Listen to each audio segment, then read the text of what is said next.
Panginoon ko ang aking mga labi at purihin ka ng aking dila.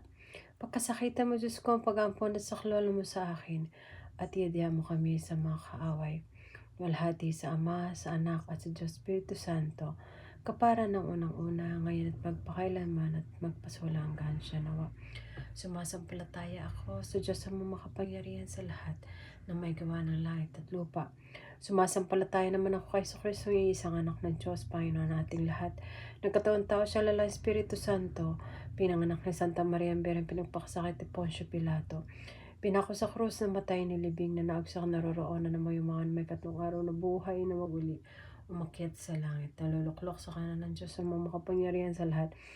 Doon magmumulat paririto at hukom sa mga nabubuhay at nangamatay na tao. Sumasampalataya naman ako sa Diyos Espiritu Santo na may Santa Iglesia Katolika, sa kasamahan ng mga banal, sa ikawawa